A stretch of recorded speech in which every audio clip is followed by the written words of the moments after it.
नमस्कार मित्रांनो, मी जयकर बांडके माझ्या चॅनलवर आपल्या सगळ्यांचे स्वागत करतो।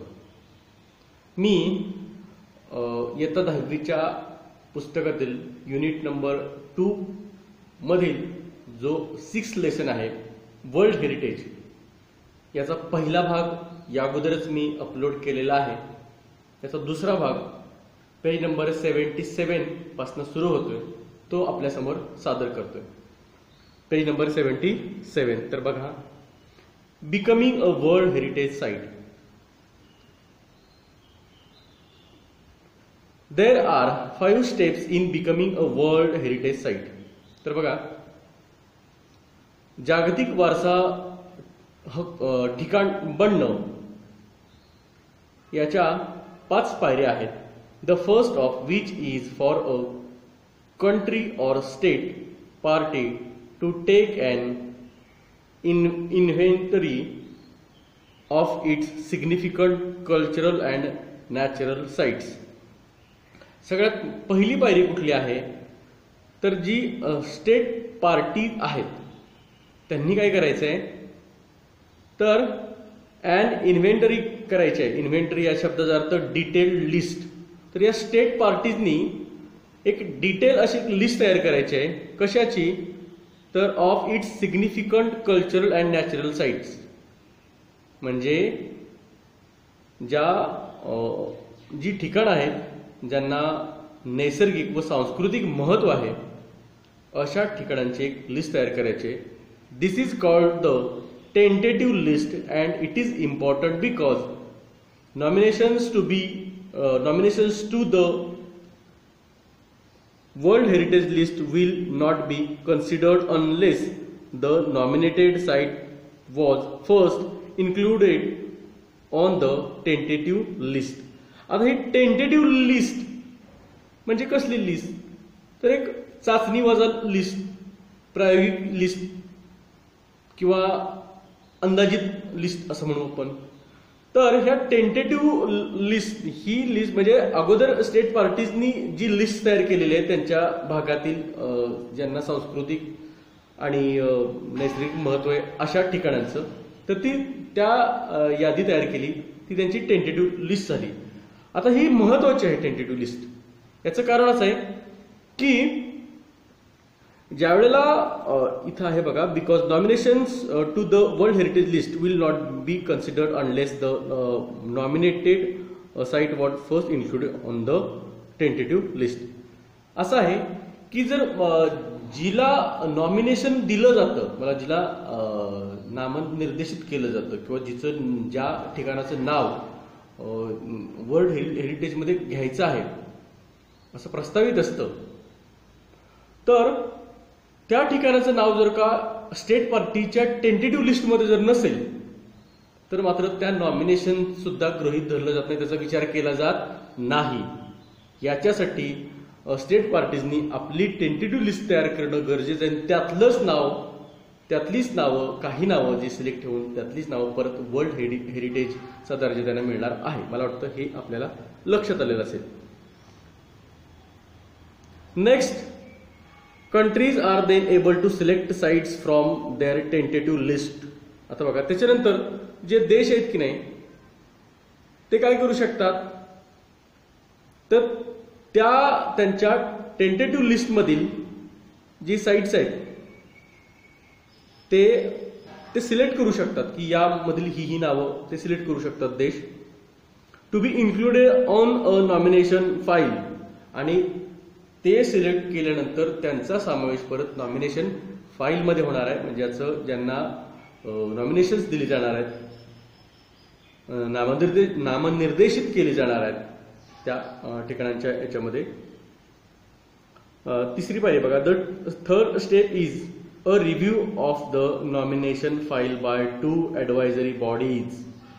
आता त्याच्यानंतर तिसरी पायरी काय आहे तर नॉमिनेशन फाईलचं रिव्ह्यू करणं, पुनरावलोकन करणं, आणि तेही कुणाकडनं तर 2 ॲडवायझरी बॉडीज, ज्या 2 सल्लागार समिती म्हणून त्या ॲडवायझरी बॉडीज कडनं, consisting of the international council. आता ही कन्सिस्टिंग ही कशाची बनलेली असतात या दोन ऍडवायझरी बॉडीज, तर international council on monuments and sites याची एक असतं त्याच्यामध्ये, and the world conservation union यांची मिळून ते ऍडवायझरी बॉडीज बनलेली असतात. Who then make recommendations to the world heritage committee. आता त्याच्यानंतर मग या दोन बॉडीज काय करतात, परत त्यातले एखादी किंवा त्यातले काही नावांचं शिफारस रिकमेंड करतात, रिकमेंडेशन करतात. इथं आहे बघा रिकमेंडेशनचा अर्थ सजेशन्स किंवा प्रपोजल्स, म्हणजे त्याला शिफारस करली जाते. त्यातली काही नावं ही रेकमेंड केली जातात, त्याचं रिकमेंडेशन केलं जातं, शिफारस केली जातात. कुणाला, तर वर्ल्ड हेरिटेज कमिटीला त्यातल्याच नावांची ते त्यांना शिफारस करतात. The world heritage committee meets once a year to review this recommendations and decide which sites will be added to the world heritage list. आता जी वर्ल्ड हेरिटेज कमिटी आहे ती वर्षातनं एकदा त्यांची बैठक होत असते आणि ती ह्या सगळ्या रिकमेंडेशनची, या सगळ्या शिफारसींची एक प्रकारची रिव्ह्यू करतात, पुनरावलोकन करतात, तपासणी करतात आणि मग त्या ठरवतात की कुठल्या नावाला वर्ल्ड हेरिटेज लिस्टमध्ये त्याचा समावेश करायचा आहे हे ते ठरवतात. The final step is becoming a world heritage site is determining whether or not a nominated site meets at least one of 10 selection criteria. आता जी शेवटची जी पायरी आहे ती पायरी आहे कुठली, तर प्रत्यक्षात जागतिक दर्जा क्षेत्र किंवा स्थळ हे निवडले जाण्याची. तर याच्यामध्ये पण बघा, तर याच्यामध्ये असं आहे की जर तो ते कशावरती ठरवलं जातं, म्हणजे त्यांना ठरवलं जातं वर्ल्ड हेरिटेज साइट ठरवण्यासाठी, whether or not a nominated site meets at least one of 10 selection criteria. 10 निकष ठरवलेले आहेत, त्याच्यापैकी एका तरी निकषामध्ये ते ठिकाण बसतंय की नाही हे पाहिलं जातं. याचं रिव्ह्यू ही कमिटी करत असते. If the criteria meets these, if the site meets these criteria, it can then be inscribed on the World Heritage List. जर त्या साइट्स त्या निकषांमध्ये जर बसल्या, त्या क्रायटेरियाचा अर्थ इथं दिलाय फिक्स बेसिस टू जज, म्हणजे निकष ठरवलेले असतात. तर त्या साइट जर त्या निकषांमध्ये बसल्या तर मग त्यांना इन्स्क्राईब केलं जातं कशामध्ये, तर वर्ल्ड हेरिटेज लिस्टमध्ये. म्हणजे त्यांचं वर्ल्ड हेरिटेज लिस्ट मध्ये त्यांचं नाव घातलं जातं, त्या ठिकाणाचं नाव त्या प्रत्यक्षात त्या लिस्टमध्ये घातलं जातं. इन्स्क्राईबचा अर्थ आहे बघा इथं, to print, to write or to engrave. Engrave म्हणजे कोरणे, म्हणजे छापलं जाणे, लिहिलं जाणं किंवा कोरलं जाणं. तर हे नाव त्याच्यामध्ये घातलं जातात. परत once a site goes through this process and is chosen, एकदा ती या सगळ्या प्रोसेस मधनं ही जे ठिकाण, जे स्थळ आहे ते सगळं गेलं आणि त्याची निवड झाली, it remains the property of the country on whose territory it sites. ती काय होते, तर ते जे क्षेत्र आहे, ते ठिकाण आहे, ते ठिकाण त्या देशाची, ते ठिकाण ज्या देशामध्ये आहे किंवा ज्या प्रदेशामध्ये, टेरिटरीचा अर्थ इथं रिजन, ज्या प्रदेशामध्ये ते ठिकाण आहे त्या प्रदेशाची ती प्रॉपर्टी बनते. But it also becomes considered within the international community. पण बघा, इंटरनॅशनल कम्युनिटी, आंतरराष्ट्रीय समूहामार्फत मात्र हे सगळं काय केलं जातं, तर ते लक्षात घेऊनच मग हे सगळं ठरलं जातं, किंवा हे विधीन म्हणजे विधीन या शब्दाचा अर्थ त्यांच्या लक्षात घेऊनच परत मग ते सगळं या गोष्टी केल्या जातात. Types of world heritage sites. आता वर्ल्ड हेरिटेज साइट्सचे कुठले प्रकार आहेत तर बघूयात बघा. As of 2009 there are 890 world heritage site that are located in 140 countries map, 148 countries map. आता बघा, तर 2009 पर्यंत जवळजवळ 890 ही जागतिक वारसा असलेली ठिकाणं जवळजवळ 148 देशांमध्ये वसलेली आहेत 2009च्या आकडेवारीनुसार. त्यातली बघा 689 of these sites are cultural and include places like Sydney Opera House in Australia. आता बघा, त्यातले जवळजवळ 689 अशी ठिकाणं आहेत की जी कल्चरल आहेत, सांस्कृतिक आहेत, की ज्याच्यामध्ये सिडनी ओपेरा हाऊस जे ऑस्ट्रेलियामध्ये आहे याचा समावेश होतो, and the historic centre of Vienna in Austria, आणि ऑस्ट्रियामध्ये असणारं हिस्टॉरिक सेंटर याचा सुद्धा त्याच्यामध्ये समावेश होतो. 176 are natural and feature such locations as the US. आता बघा, जवळजवळ 176 यातले नैसर्गिक आणि काही प्रमुख आकर्षक असणारी अशी काही ठिकाणं आहेत की जी US मध्ये आहेत. बघा, US Yellowstone and Grand Canyon National Park, जी युनायटेड स्टेट्स ऑफ अमेरिका म्हणजे अमेरिकेच्या येलोस्टोन आणि ग्रँड कॅन्यन नॅशनल पार्क इथं वसलेली आहेत. 25 of the world heritage sites are considered mixed. 25 जे काही वर्ल्ड हेरिटेज साइट्स आहेत की नाही, ह्या मिक्स्ड आहेत असं मानलं जातं. कन्सिडर्ड म्हणजे मानलं जातं. दॅट इज कुठल्या आहेत, नॅचरल अँड कल्चरल, म्हणजे नॅचरल सुद्धा आहेत आणि कल्चर सुद्धा आहेत. पेरूज, आता त्यात कुठला आहे बघा, Peru's Machu Picchu is one of these. आता पेरूचं माचू पिचू नावाची एक साईट आहे, ही त्याच्यामधली आहे. Italy has the highest number of world heritage. सगळ्यात जास्ती इटलीमध्ये वर्ल्ड हेरिटेज ची ठिकाणं आहेत, साईट्स आहेत. विथ 44, जवळजवळ किती आहेत तर 44 एवढी आहेत. इटलीमध्ये 44 वर्ल्ड हेरिटेज ठिकाणं आहेत, म्हणजे जागतिक वारसा असलेली ठिकाणं. India has 36. भारतामध्ये किती आहेत तर भारतात आहे ती 36. त्यातली 28 कल्चरल आहेत, सांस्कृतिक आहेत, 7 नॅचरल आहेत, 7 आहेत ती नैसर्गिक आहेत, आणि अँड 1 मिक्स्ड, आणि 1 आहे ते मिक्स्ड आहे. World heritage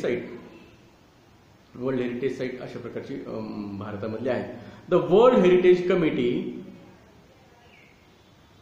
has divided the world countries into 5 geographic zones which include. आता बघा, वर्ल्ड हेरिटेज कमिटीने काय केलेलं आहे तर जगातील देशांना 5 भौगोलिक प्रदेशांमध्ये विभागलेलं आहे. कुठले आहे त्यातला, पहिला आफ्रिका, सेकंड अरब स्टेट्स, तिसरा आहे एशिया पॅसिफिक. याच्यामध्ये कशाचा समावेश आहे बघा तर ऑस्ट्रेलिया अँड ओशिनियाचा. चौथा युरोप अँड नॉर्थ अमेरिका, आणि 5वा आहे Latin America and the Caribbean. तर अशा प्रकारचे हे झोन आहेत. यातला शेवटचा point, world heritage sites in danger. आता हे जागतिक वारसा असलेली जी काही ठिकाणं आहेत किंवा ज्यांना जागतिक वारसा हा दर्जा प्राप्त आहे, ही इन डेंजर आहेत, म्हणजे धोक्यात आहेत. Like many natural and historic cultural sites around the world, many world heritage sites are in danger. आता बघा, जगभरामध्ये इतर जे काही नैसर्गिक, ऐतिहासिक, सांस्कृतिक जी काही स्थळं आहेत त्यामध्येच अगदी त्यासारखंच म्हणू आपण त्याला, many world heritage sites are in danger, त्यासारखंच वर्ल्ड हेरिटेज साइट्स सुद्धा ह्या धोक्यामध्ये आहेत किंवा त्या डेंजरमध्ये आहेत. याचं कारण बघूयात. World heritage sites are in danger of being destroyed, त्या डिस्ट्रॉइड होत आहेत, नष्ट होत आहेत. Or lost due to war, किंवा युद्धामुळे ज्या नष्ट झालेले आहेत, त्यांचं खूप मोठं नुकसान पण झालेलं आहे. पोचिंग म्हणजे बेकायदेशीर शिकार करणे. नॅचरल डिझास्टर्स लाईक अर्थक्वेक्स, नैसर्गिक आपत्ती म्हणजे भूकंपासारखी नैसर्गिक आपत्ती. अनकंट्रोल्ड अर्बनायझेशन, अनियंत्रित शहरीकरण. अर्बनायझेशनचा अर्थ इथं include more areas in cities, expand city area, म्हणजे अनियंत्रित अशा प्रकारचं शहरीकरण. हेवी टुरिस्ट ट्रॅफिक, आता बऱ्याचदा पर्यटन वन्य प्राण्यांचं जे रहिवासी स्थान हे जास्तीत जास्त पर्यटकांचं बघायलाच खूप मोठ्या प्रमाणात जात असतात, त्यामुळे त्यांचा सुद्धा त्या वन्य प्राण्यांना त्रास होत असतो किंवा त्या ठिकाणाला त्रास होतो. And environmental factors like air pollution and acid rain, आणि इतर काही पर्यावरणात सुद्धा घटक आहेत त्याला कारणीभूत आहेत. ते आहे ते एअर पोल्युशन, हवेचं प्रदूषण, आणि ऍसिड रेन म्हणजे आम्ल पर्जन्य. World heritage sites that are in danger are inscribed on a separate list of world heritage site in danger. आता बघा, तर ज्या वर्ल्ड हेरिटेज साइट्स ज्या धोक्याची पातळी ज्यांनी गाठलेली आहे किंवा ज्या धोक्यात आहेत अशांना एका वेगळ्या लिस्टमध्ये समाविष्ट केलेलं आहे. त्या लिस्टचं नाव आहे world heritage sites in danger, म्हणजे धोक्यात असलेले जागतिक वारसे असं म्हणतात, वारसा असणारे ठिकाणं. Which allows the world heritage committee, जी वर्ल्ड हेरिटेज कमिटीला काय करते, अलाउ करते, तिला एखादी गोष्ट करू देते, परवानगी देते. कशाची, तर allocate resources from the world heritage fund to that site. Allocate या शब्दाचा अर्थ असाइन, म्हणजे ठरवून देणे किंवा विभागून देणे, वाटप करणे.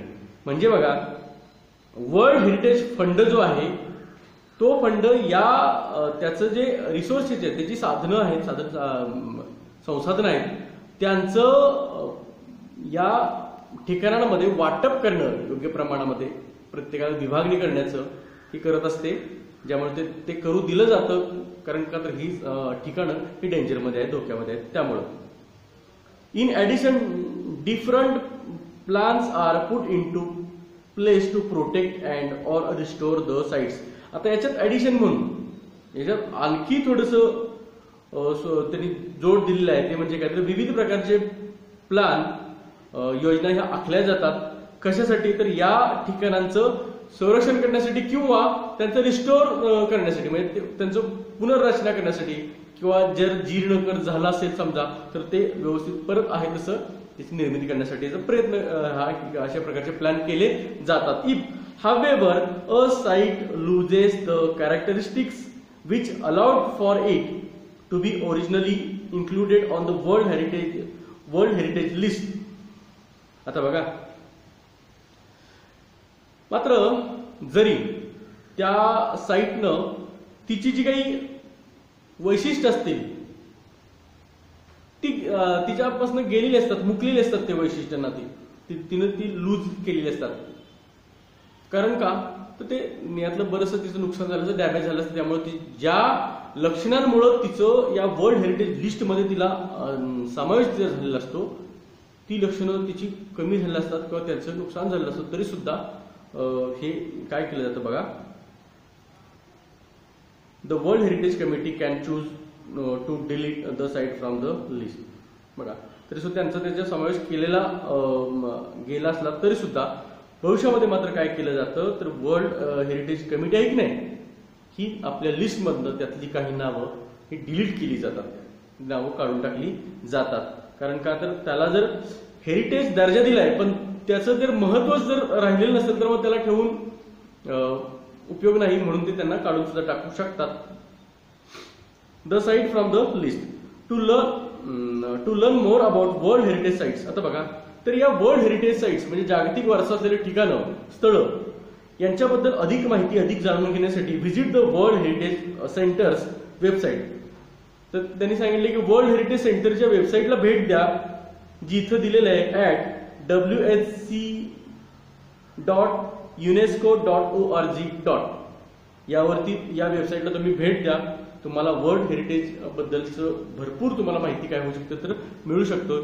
मित्रांनो, या पाठाचे मला 2 भाग म्हणजे या पाठाचे 2 भाग करून मी त्याचे 2 व्हिडिओज बनवलेले आहेत. तुम्ही जर याचा पहिला व्हिडिओ बघितला नसेल तर कृपया तो पहा, त्याशिवाय हा दुसरा लक्षात येणार नाही. व्हिडिओज मोठे आहेत, माझ्याकडे सुद्धा हे नाही म्हणजे मला पर्याय नाही, लेसन मोठे आहे, मला व्यवस्थित एक्सप्लेन करणं गरजेचं आहे. तर माझे दोन्ही व्हिडिओज तुम्ही पाहिले नसतील तर कृपया पहा. आणि माझा हा व्हिडिओ पूर्णपणे पाहिल्याबद्दल आपल्या सगळ्यांचं अगदी मनापासून धन्यवाद देतो. मित्रांनो, परत एकदा आपल्या सगळ्यांना मनापासून विनंती आहे की तुम्ही अजूनही माझा चॅनल जर सबस्क्राईब केलं नसेल तर कृपया माझा चॅनल सबस्क्राईब करा, माझा व्हिडिओ लाईक करा, शेअर करा आणि असंच माझ्यावरती आणि माझ्या चॅनलवरती असणारं प्रेम असंच चालू राहू दे. आपल्या सगळ्यांच्या मनापासून अगदी धन्यवाद मित्रांनो.